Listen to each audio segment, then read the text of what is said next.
դարերի արվեստ։ Լատինո ընկերությունը ներկայացնում են նոր Zip փականով Լատինո, Jaffa Gold եւ Black Gold սուրճերը։ Այս տուփերը հարմար են օգտագործման եւ սուրճի պահպանման համար։ Բարձրորակ սուրճերի հատուկ ընտրված համեղ ու բուրավետ փնջեր։ Zip փականով Լատինո, Jaffa Gold եւ Black Gold սուրճեր։ Լատինո, լավագույն սուրճերի ընտրանի։ Աշխարհին ներկայանալու զորեղ կրվաններից մեկը Հայաստանի համար շախմատն է, եւ փոքր երկրի այս մեծ ֆենոմենը մինչեւ այսօր էլ զարմացնում է շատերին։ Իրականում վաղուց արդեն քարտեզի վրա համարյա չերևացող մեր հայրենիքը շախմատային գերտերության չվիճարկվող հեղինակություն է դարձել, իսկ մեր շախմատիստները թե անհատական, թե թիմային վարկանիշներով լավագույններից են աշխարհում։ Շատ քչերը կարող են հպարտանալ, որ աշխարհի չեմպիոններ ունեն, համաշխարհային օլիմպիադայի հաղթողներ, Եվրոպայի առաջնությունների չեմպիոններ ու մրցանակակիրներ, եւ այդ քչերի մեջ մենք ենք, հայերս։ Ու այդ ամենը ընդամենը վերջին մի քանի տասնամյակների ընթացքում։ Հաղթարշավը սկսվեց հեռավոր 63-ից եւ շարունակվում է մինչեւ այսօր։ Համաշխարհային ճանաչման հայազգի երիտասարդ գրոսմաստերներից մեկը 21-ամյա Հովհաննես Գաբուզյանն է, ով 2012-ին 17 տարեկանում լրացրեց միջազգային գրոսմաստերի նորմա։ Ինչքան էլ սպորտը դուրս է քաղաքականությունից, այնուամենայնիվ մինչև այսօր մեր մարզիկները անչափ կարևորում են Թուրքիայում տարած իրենց հաղթանակները։ 15-ամյա Հովհաննես Գաբուզյանի ու թիմակիցների մեծ հաջողությունը համաշխարհային պատանեկան օլիմպիադայում թերևս ամենահիշարժան նվաճումն էր նրանց համար, որը մեկ անգամ եւս մեծ վստահություն ներշնչեց իրենց ուժերի հանդեպ։ 2010 թվականին դու Թուրքիայում Հովհաննես պարզապես փայլուն ելույթ ունեցավ մեր ողջ պատանեկան հավաքականը, դառնալով համաշխարհային օլիմպիական խաղերի հաղթող։ Ահա իմ ձեռքին է այդ պարգևը, այդ մեդալը, որ տեսնում եք ինչ հպարտություն է ապրում, երբ Թուրքիայում մեր մարզիկները անկախ նրանից որ մարզաձևում են նրանք հաղթանակներ նվաճում, մեզ համար դա դառնում է կրկնակի ուրախություն ու կրկնակի հաջողություն։ Հովհաննես, մենք համաշխարհային ուսանողական խաղերին, Եվրոպայի խաղերին կանրադառնանք, այդ մասին, որտեղ այդ նպատակով ենք մենք այսօր քեզ հյուրընկալվել, բայց կարծում եմ յուրաքանչյուր մարզիկի, յուրաքանչյուր շախմատիստի համար առաջինը ամենամեծ հաղթանակը միշտ մնում է անմոռաց։ Այս պարգևը դու ընդամենը 15 տարեկանում ես նվաճել։ Խոսենք այս մեդալի մասին, այս մեդալի պատմության մասին։ Մենք այդ մրցաշարին լավ տրամադրված գնացինք, միջազգային մրցաշարերը բոլորս ունեցել ենք, բայց որ Թուրքիայում էր ու թիմային էր, մենք բոլորս ընկերներ էինք ու որոշել ենք անպայման Թուրքիայում հաջող հանդես գալ։ Շատ լարված էր անցնում ու մենք ֆավորիտների մեջ ենք, բայց կային նաև շատ ուժեղ թմեր, Ռուսաստանի հավաքականը, Հնդկաստանի, Բելարուսիայի ու մի շարք էլի ուժեղ թմեր կար։ Իսկ հոգեբանական ճնշում, այդ սովորաբար մարզիկները, երբ որ Թուրքիա են մեկնում, կարծես թե այդ գործոնը դեր է խաղում։ Հոգեբանական ճնշում շախմատիստները զգում են։ Մինչ այդ Թուրքիայում էլ ենք մրցումներ ունեցել, մեր վրա չենք զգացել, վերաբերմունքը եղել է լավ, բայց մենք ներքուստ ինքներս ենք տրամադրված եղել, որ ամեն դեպքում Թուրքիայում նվաճած մեդալը մեր համար ավելի կարևոր է, քան որևէ այլ տեղ։ Այնց հետաքրքիր 15 տարեկան պատանին ինչ էր զգում, երբ որ ասենք դու Թուրքիայում պիտի մասնակցեիր, քեզ ինչ որ մրցումներից առաջ ֆեդերացիայում կամ ասենք հավաքականի մարշչի կողմից, ծնողների կողմից, պապիկի, տատիկի կողմից ինչ որ կրկնակի լիցքավորում ստացել եք, ինչ որ հատուկ առաջադրանք ստացել եք, այդտես գնում ես դու պիտի շատ ավելի լավ խաղաս, դա մեր ազգի պատիվն է, դա մեր պապերի պատիվն է, պիտի բարձր պահենք, այդ ինչ որ այդպեսի առաջադրանք ստացել եք։ Ամեն մրցաշար գնալուց առաջ բնականաբար բոլորի կողմից բարեմաղթանքներ ստանում ենք։ Երևի ավելի շատ Թուրքիայում անցկացվելու համար մենք ենք թիմով մտածում, եղել է որ մրցաշարից առաջ թիմով հավաքվել ենք մի երկու անգամ ու բնականաբար շատ կարևոր է այնտեղ հանդես գալը։ Ես ակամա հիշեցի Դարտանյանական այդ հանրայդ խոսքերը, մեկը բոլորի, բոլորը մեկի համար, այսինքն ձեր թիմում այդ կարգախոսն էր, բոլորը պիտի մեկ բռունց դառնան ու անպայման պայքարեն հաղթանակի համար։ Ովքեր էին թիմի կազմում այդ տաղանդավոր պատանիները, մեկ անգամ եւս հիշեցնենք հեռուստադիտողները։ Թիմի կազմում առաջին տախտակ Կարեն Գրիգորյանն էր, երկրորդ տախտակ Ռոբերտ Աղասարյանը, երրորդ տախտակ խաղում եմ ես, չորրորդ տախտակ Դավիթ Շահինյանը եւ 5-րդ տախտակ Տիգրան Պետրոսյանը։ Ու 5 տախտակ չկա, 4-ին Զամեն էր։ Տիգրան Տիգրան Պետրոսյան Սմբատի։ Իդեպ հեռուստադիտողներն ասեն, որ այսօր մենք շախմատում, հայկական շախմատում մոտարապես մի 5-6 Տիգրան Պետրոսյան ունենք, չէ՞։ Տարբեր տարեքային շատ կան։ Եվ այստեղ դու երրորդ տախտակով ցույց տվեցիր լավագույն արդյունքը։ Հա, նա նաև տախտակի վրա առաջ տեղ։ Քանի հնարավորից որքան միավորված տակ։ 10 հնարավորից 7.5 միավոր։ Այս մեդալը երբ որ ստացաք, երբ որ դարձաք հաղթող, փորձենք կիսել այդ տպավորությունը։ Այնպես ստացվեց, որ այնտեղ թիմերը այդքան էլ շատ չէին ու մենք բոլոր ֆավորիտների հետ խաղացել ենք մինչև 5-6-րդ տուրը ու մրցաշարի ամենալարված հատվածը սկզբից էր, օրինակ առաջի խաղը մեր թիմը հաղթեց թույլ հավաքականի Ուզբեկիստանի ու երկրորդը արդեն ռեյտինգ ֆավորիտի Ռուսաստանի հետ ենք խաղում։ Լարվածությունը առաջի հատվածի վրա էր ընկած։ Ունեն ստացվեց, որ մենք մինչև 9-րդ խաղ բոլոր թիմային հաղթանակները տարել ենք ու ապահովել ենք։ Ու սենց էր բաշխված, որ մինչև 6-րդ խաղ մենք խաղում ենք մարտական, որ ոչ մի միավոր չպետք է զիջենք, իսկ հետո արդեն գնում էր միավորները պահելու նպատակը, առաջատարի դիրքերը պահելու նպատակը։ Երբ որ այս պարգևը հանձնեցին ձեզ, ինչ կատարվեց դահլիճում եւ ընդհանրապես թիմում ինչ տրամադրություն, ինչպեսի մթնոլորտ էր։ Դա մեզ համար շատ մեծ հպարտություն էր օլիմպիական չեմպիոն դառնալը եւ առավել եւս Թուրքիայում ու մեր համար ամենակարևորն էր, որ մեր հիմնը հնչեց այնտեղ։ Իհարկե դա շուտ էր 6 տարի առաջ էր, բայց ես մինչև հիմա հիշում եմ այդ բոլորիս այդ բանը զգացած մեծ հպարտությունը։ Ես երբ հասցրեցի ծանոթանալ Հովհաննես Գաբոզյանի մարզական կենսագրությանը, պարզապես տարեթվերը այնքան շատ են ու նվաճած պարգևները այնքան շատ, մենակ սկիզբն ու վերջը գուցե հեռուստադիտողներին տեղեկացնեմ, ընդամենը 10 տարեկանում նա հասցրեց դառնալ Եվրոպայի պատանեկան առաջնության մրցանակակիր եւ 21 տարեկանում արդեն նա համաշխարհային ուսանողական խաղերի հաղթող է եւ Եվրոպայի ուսանողական խաղերի հաղթող։ Այո, այս վերջին հաղթանակների մասին խոսենք։ Տարբերվում է ուսանողական խաղերը, համաշխարհային ուսանողական խաղերը, ասենք համաշխարհային օլիմպիադաներից։ Տարբերությունը շատ մեծ է։ Բնականաբար տարբերությունը մեծ է, այնտեղ ներկայացված են ազգային հավաքականները, իսկ այստեղ ուսանողական թիմեր։ Ուսանողական թիմեր, բայց յուրաքանչյուր երևի իրենց ազգային հավաքականների անդամներ են, չէ՞։ Կան երկրներ, որ ուժեղ շախմատիստների գալիս են, բայց տարբերությունը իրականում մեծ է, որովհետև օլիմպիադան ներկայացում է ամբողջ երկիրը, իսկ այդտեղ որևէ առանձին վերցված համալսարան։ Հովհաննեսը արդեն միջազգային ասպարեզ դուրս եկավ 10 տարեկանից, ինչպես դուք նշեցիք արդեն, 2005 թվականին առաջի անգամ մասնակցեց Եվրոպայի պատանեկան առաջնությանը։ Իհարկե առաջի մասնակցությունը այդքան էլ հաջող չստացվեց, շատ լավ խաղում էր, նախավերջի տուրում ցավալի պարտություն կրեց։ Դրանից հետո ես իրեն միշտ ուղեկցել եմ մինչև 12-13 տարեկանը, որովհետև նմանատիպ մրցումներում փոքր 10, 11, 12 տարեկան երեխան միշտ հատուկ խնամքի կարիք ունի։ Եվ քանի որ մարզիչները այդքան շատ չէին, որոնք գնային, ասենք, երեխաներին հետևեն, շատ ծնողներ հնարավորության պայմաններում իհարկե ուղեկցում են երեխաներին։ Այնուհետև 13-14 տարեկանից Հովհաննեսը արդեն սկսեց մենակ գնալ, արդեն ինքնուրույն տղա էր, իրեն կարողանում էր եւ իր ուտելը, եւ քնելը, եւ հանգստանալը, եւ պատրաստվելը, ամբողջ ինքը արդեն կարողանում էր տնօրիներ, դրա համար արդեն ծնողի գնալու կարիքը չկար։ Ես կուզենամ մենք հիշենք, վերհիշենք առաջին անգամ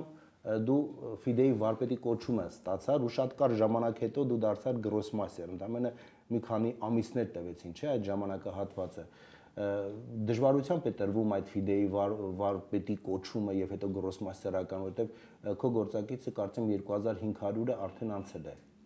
Հա, անցել է։ Ֆիդեի վարպետ ես ստացել եմ ապրիլ ամսին 2012 թվականի, գրոսմաստերը սեպտեմբերին արդեն հաստատվել է։ Ֆիդեի վարպետը իրականում ինքը դժվար կոչում չի, շատ տարբեր եղանակներ կա, թե վարկանշային կամ եթե պատանեկան տարիքում աշխարհ ու Եվրոպա մրցանակակիր ես դառնում, նորից ստանում ես։ Ամենաբարդը իհարկե գրոսմաստերն է ու միջազգային վարպետը։ Ես միջազգային վարպետ երևի մի 2 ամիս եղա։ Շախմատիստի կարիերայում նենց է լինում, որ ինչ-որ մի պահի ինքը թռիչք կա ապրում իր վարկանշային, եթե իհարկե ուժեղանում է, ու իմ մոտ նենց ստացվեց, որ այդ ընթացքում ես համարյա բաց թողեցի վարպետի կոչումը ու միանգամից հասա գրոսմաստերը։ Դու համարում ես, որ 2012 թվականը քո համար թռիչքային տարի Մոտ 100-120 կետ վարկանիշային թռիչք, դա մեծ տարբերություն է, որովհետև ինչքան ռեյտինգը բարձրանում է, այնքան դժվար է լինում ավելացնել։ Ես մոտ 380-ից այդ ժամանակ դարձրեցի 500-520։ Ես բազմիցս առիթ եմ ունեցել շախմատիստների ուսումնամարզական հավաքին ներկա լինել, իսկ հեռուստադիտողների շատերին թվում է, որ շախմատիստը պարզապես պիտի նստի տախտակի առաջ ու ամբողջ օրը այդպես պարապի։ Իրականում ընդհանուր ֆիզիկական պատրաստվածությունը որքանով է կարևոր ձեզ համար։ Ինձ թվում է նույնքան կարևոր է, ինչքան որ շախմատ պարապելը, որովհետև մենք չենք խաղում մի օր ու մի քանի ժամ, մենք խաղում ենք օրական 5-ից 6 ժամ ու այդ ամեն ինչը կարող է տևի 9 օր։ Սովորաբար շախմատիստները չեն խաղում մի մրցում, իրենք սերաններ են խաղում, բաղկացած 2-3 կամ կարող ամիսներով ու մոտավորապես կարող է 30-ից 50 օր դու ամեն օր 5-6 ժամ խաղաս։ Ու բնականաբար եթե ֆիզիկական պատրաստ չլինես, կեսից ուղղակի չես կարող։ Տես, ֆուտբոլիստը երբ որ իր մարզական կենսագրությունը այդպես ներկայացնում է, ասում է, որ անցկացրել է այսքան հանդիպում, խփել է այսքան գոլ։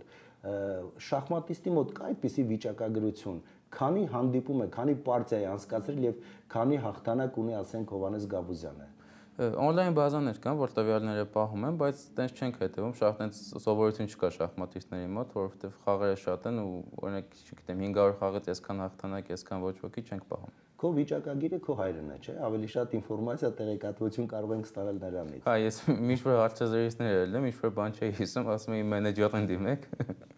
ու պապային նկատի ունի։ Արդեն համարյա 16 տարի է մենք այդ շախմատի մեջ ենք ամբողջ ընտանիքով, Գերդաստանով, բոլորը իհարկե հարցնում են, ուզում են, մտածում են, ուղղակի ասենք հիմա մինչև հիմա ասենք դա ես նստում եմ բնականը, համարյա բոլոր թե մրցաշարերը, որ ինքը մասնակցում է, օնլայն հեռարձակում է, ինտերնետով լինում է, ճիշտն ասած առաջի 3-ից 4 ժամը երբեք չեմ նայում։ Որովհետև մտածում եմ, որ նայելու իմաստ չկա, պետք է նստեմ ու անընդհատ ծխեմ կոմպյուտերի առջև, չեմ նայում։ Հենց 4 ժամը լրանում, անմիջապես միացնում եմ, նայում եմ ծրագրի գնահատականը, այդքան շատ չեմ հասկանում, ես որ կարողանամ գնահատեմ խաղը տախտակի։ Ինձ համար կոմպյուտերի գնահատականը, շնորհիվ իրենք շախմատիստները ասում են, որ դա այդքան էլ էական չի, բայց իմ կարծիքով ինձ համար դա ինֆորմացիա է, որ ես նստում եմ, նայում եմ +1 կամ -1 կամ ինչ-որ մի թիվ, դա արդեն կամ հանգստանում ես, կամ լարվում ես, ու ասենք այդպես շարունակական, բայց մինչև հիմա։ Սպորտը հաղթանակների արվեստ է, սակայն եթե այլ ոլորտներում նշված հաղթանակները ֆիզիկական ուժ, կոփվածություն եւ ջանքեր են պահանջում, շախմատում հաղթանակը խորը գիտելիքների, վերլուծական մտքի ու կարողությունների, համարձակ ու անսպասելի լուծումների, մի խոսքով ինտելեկտուալ տիրույթի իրողություն է։ Հովհաննես Գաբուզյանը շատ լավ գիտի նշված բաղադրիչներից յուրաքանչյուրի արժեքը, մանավանդ որ ի ծնե հենց նման բնավորության տեր է նա։ Թվում է համեստ, բայց իրականում ինքնամփոփ, մի պահ խոսքի արժեքը գնահատող, էմոցիոնալ շռայլություններից խուսափող երիտասարդ է, որի համար կարևոր է նաև հիշողության գործոնը։ Մեր հաղորդման գործընկեր Մարմարի աշխարհը ներկայացում է Greek Garden ապրանքանիշը։ Ձեր ամանորյա բակը կամ բնակարանը տոնական տեսքի բերելու համար ընկերությունն առաջարկում է Հոլանդիայից ներմուծված արծաթափայլ եղևնիների ամենամեծ տեսականին Հայաստանում 30 սանտիմետրից մինչև 3.5 մետր բարձրության։ Greek Garden-ը սիրով սպասում է ձեզ։ Որտեղից սկսվեց Հովհաննես Գաբուզյանի մարզական ուղին։ Հիմա մի քիչ ավելի գնանք վաղ շրջան, քանի տարեկանում ով եղավ այն, այսպես ասեմ, մեղավորը, որ քո ձեռքը բռնած տարավ շախմատի դպրոց։ Փոքր տարիքում ինձ պապիկս է սովորացրել 4 տարեկանում։ Երկու սկզբից չէի կարողանում խաղալ, հետո իր հետ խաղալով սովորեցի, սկսեց ինձ դուր գալ։ Պապան էլ նկատեց, որ ստացվում է մոտս ինչ-որ չափով, ու տենց որոշեցին շախմատի տանել։ Եվ հետո սկսեցի, հա, դե մինչև 10 տարեկան բնականաբար այդ ժամանակ դեռ սովորում ես, խաղում ես, դուրս մրցումների չես մասնակցում։ 10-ում արդեն մասնակցեցի Հայաստանի առաջնությանը, հետո Եվրոպայի ու այդտեղից սկսվեց։ Ու սենց մի հատ բեկումնային պահ եղավ, մոտ երևի 12-13 տարեկանում, որ պետք է անդրես շարունակես ավելի շատ ուսումով թե սպորտային կարիերան։ Այդ ժամանակ ես ընտրեցի սպորտը։ Ամենաբեկումնայինը այդ էր։ Իսկ մասնագիտության հարցում, ընտրության հարցում հիմա բացի շախմատից որևէ մասնագիտություն ունես թե ոչ։ Ներկա պահին սովորում եմ ֆիզիկական պետական կուլտուրայի ինստիտուտում, հետագայում մտածում եմ ավարտելուց հետո երկրորդ մասնագիտության մասին։ Դա կողմ չեմ որոշվել, չէ։ Քո մոտ կա մի մրցաշար, որտեղ ավելի հաճախակի ես մասնակցում ու համարում ես, որ դա քոնն է, այստեղ դու ինչպես ասում են ձուկը ջրում ես զգում։ Ամեն տարի ես առաջ մրցաշար չէ, ամիս է լինում, որ համարյա մոտավորապես 10 տարեկանից մինչև այս տարի ես հունիս ամսին ամեն տարի լավ հանդես եմ գալիս։ Մի ժամանակ Ջերմուկի մրցաշարում էի խաղում, այնտեղ հետո Կարեն Ասրյանի հուշամրցաշար դարձավ ու Բուլղարիայում անցկացվող օփեններ կար, ես ամեն տարի հաջող եմ հանդես գալի։ Իսկ նախախնամությունների մասին ինչ կասես, շախմատիստներն ունեն սովորաբար այդ, ասենք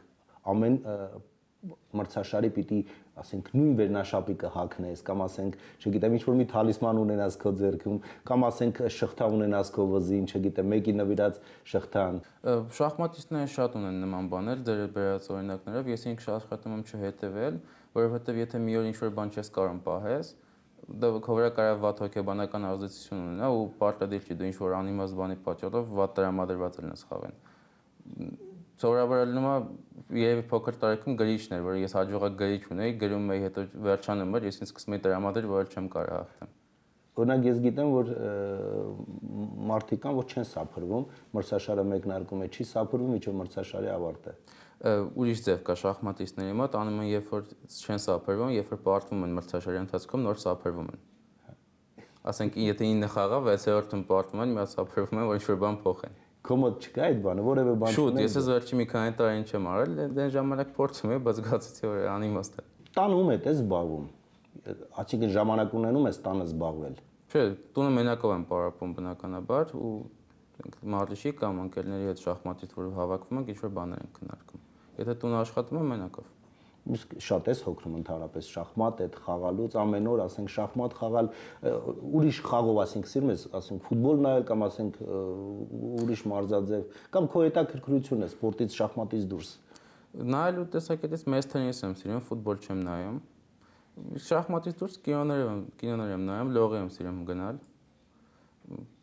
Շախմատից հոգնելը հենց ասված, որ եթե լավ ես հասկանում, ամեն անգամ կարաս ինչ-որ մի նոր բան քո համար բացահայտես ու դրա շնորհիվ չես հոգնում։ Բնակարանում շատ գեղեցիկ անկյուն եք սարքել, ով է այս ամենի հեղինակը, որ Պապան է կազմակերպել, ես տենց ուշադրություն շատ չեմ դարձնում, այս ամեն ինչը ինքն է։ բայց յուրաքանչյուր պարքև կարծում եմ այստեղ որ երբ որ դու նայում ես յուրաքանչյուր պարքև ունի մի պատմություն, չէ՞։ Բնականաբար ամեն մրցաշարից կան ինչ-որ հուշեր։ Դե ես կարող եմ ասել, որ այս պատվանդանը, որ այստեղ սենց սարքված է, սա ծնողական փառասիրության ինչ-որ արտացոլում է, միգուցե։ Բայց մեզ համար շատ մեծ նշանակություն ունի, ինձ համար համենայնպես ես գտնում եմ, որ այսքան մեդալները, այս բոլոր գավաթները, որ նվաճվել է, դա ասենք ամեն մարդ չունի, ամեն սպորտսմենի բախտ չի վիճակվում։ Դա իհարկե ինչ-որտեղ բախտի բան էլ է, ոչ միայն պրոֆեսիոնալիզմի։ Բախտ չի վիճակվում, ասենք նման հավաքածու ունենալ։ Ընդամենը 20-21 տարեկանում ես շատ մեծ հուսով եմ, որ այստեղ կլինի նաև շատ ավելի լուրջ մրցումների մեդալներ։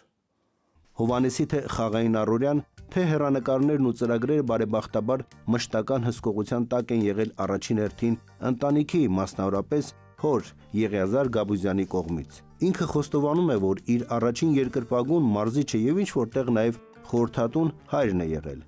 Այսօր էլ հայր ու որդի միասին են ծրագրում վաղվա օրը։ Միասին են ընտրում խնդիրներն ու դրանց լուծման ճանապարհները, իսկ դրանք շատ են ու իրական։ Մնում է հավատալ եւ վստահել հեռանկարային այս երիտասարդ շախմատիստին, որի անվան հետ շատերն են մեծ հույսեր կապում։ Բազմաթիվ պարտիաներ, բազմաթիվ հաղթանակներ իհարկե եղել են նաև անհաջողություններ։ Մի զավեշտ դեպք կարող ենք հիշել շախմատում, ընդհանրապես որը կարող ենք զավեշտ համարել։ Սովորաբար քո կենսագրության, քո պատմության մեջ նման դեպքեր եղել են։ Շուտ փոքր տարիքում ա եղել, մի անգամ մրցաշարի ժամանակ շատ լարված պարտիա էր աշխարհի, ու կարծեմ աշխարհի առաջության ժամանակ, ու ես sense բնականաբար մենք խաղի ժամանակ կարանք տեղից վեր կանանք, քայլենք, մտածենք, ես տեղից վեր կացա, մտածելով գնացի, սկսեցի իմ համար քայլել, ու sense մտքերով էի ընկած, մտածում էի խաղից մասին, ու եկա նստեցի, որ գլուխս բարձրացրի, հասկացա, որ սխալ տախտակի առաջ եմ նստել, հակառակորդը sense զարմացած նայում էր ինձ վրա, հետո ես հասկացա,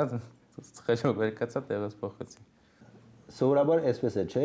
ձեր հանդիպումների, պարտիաների ժամանակ մեկ ակնթարթը, մեկ վրիպումը կարող է դառնալ ճակատագրական, ամբողջ տարվա աշխատանքը կարող է ջուրն ընկնել։ Նման դեպք եղել է, երբ որ կամ քո թիմակիցների հետ կամ որ պրիմիտիվ շատ հասարակ մի հատ վրիպում ես ունեցել ու դա, ասենք, դու քեզ չես ներել։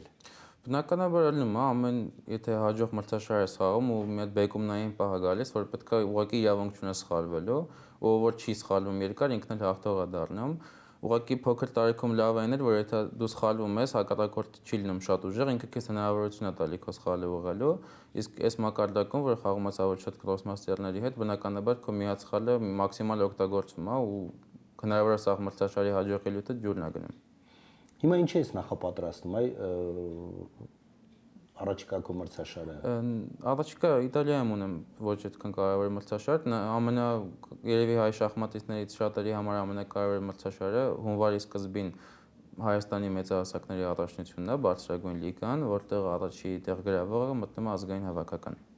Իսկ մեր շախմատիստները սովորաբար նաև տարբեր երկրների ակումբներում են հանդես գալիս, ներկայացում են, ասենք, որևէ մարզական ակումբ։ Հովհաննես Գաբուզյանը որ ակումբի անդամ է։ Դեռևս չեմ մասնակցել ակումբային մրցաշարի, հնարավոր է հետագայում փորձել։ Իսկ առաջարկ եղել են որևէ ակումբում մասնակցել։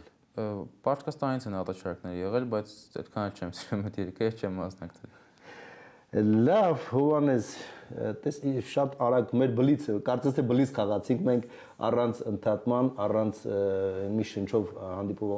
մեր զրույցը մոտենում է ավարտին։ Ընդհանրապես արագ շախմատի նկատմամբ, քանի որ այդպես մենք խոսեցինք, արագ շախմատի նկատմամբ քո մոտեցումը, դու ինչպես ես քեզ զգում արագ շախմատում։ Արագ շախմատ շատ եմ սիրում խաղալ, որովհետև ես սովորական լուրջ խաղերի ժամանակ նույնպես արագ եմ խաղում։ Այն տակտիկա է, որ հետագայում ավելի բեկումնային պահերին շատ ժամանակ եմ ունենում ու հակառակորդի ժամանակը բնականաբար շուտ է սպառվում։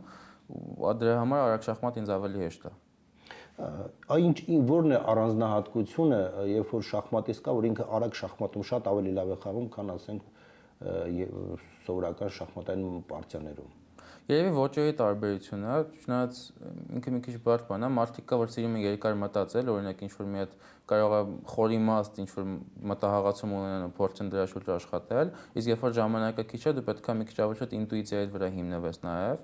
հաշվարկի ու ինտուիցիայի, ու այդ ամեն ինչը արագություն է պահանջում։ Ու կարելի է ասել, որ դա նաև բնավորություն է մարդու։ Հա, հնարավոր է, օրինակ շախմատիստները գիտեն, որ բավականին բարձր վարկանիշ ունեն ու շատ ուժեղ են, բայց երևի թե արագ խաղերը այդքան էլ ուժեղ չեն համարվում։ Հովհաննես ջան, այդ տարին ավարտվում է 2016 թվականը, ես համարում եմ քո համար հաջողության տարի, եթե ամփոփում ենք այսպես, որտեղ երկու խոշոր մրցաշարի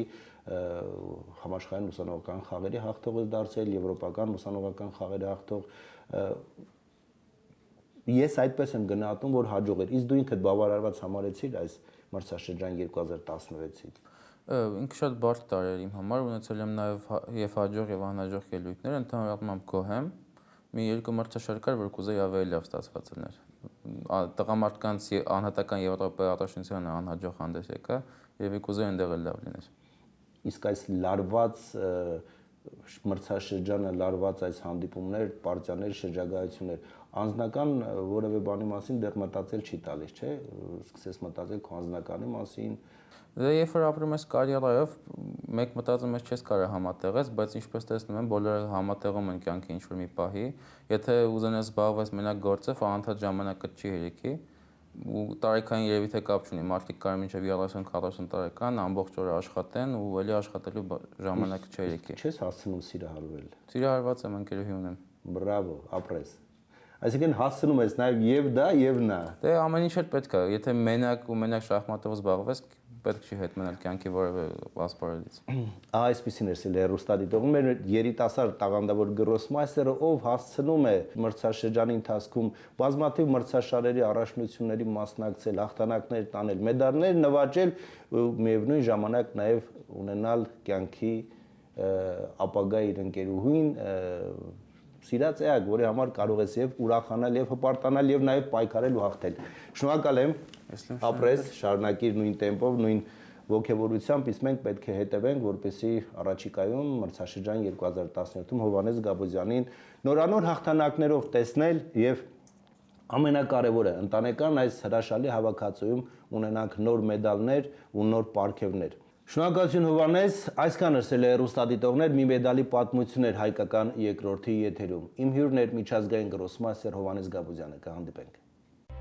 Մարդկությունը իր պատմության ընթացքում կանանց սիրտը նվաճելու ավելի լավ միջոց չի հայտնաբերել, քան ծաղիկները։ Նվաճեք կանանց սիրտը։ Greek Garden, ձեր լավագույն բարեկամը։ Հեռախոս 010 677 776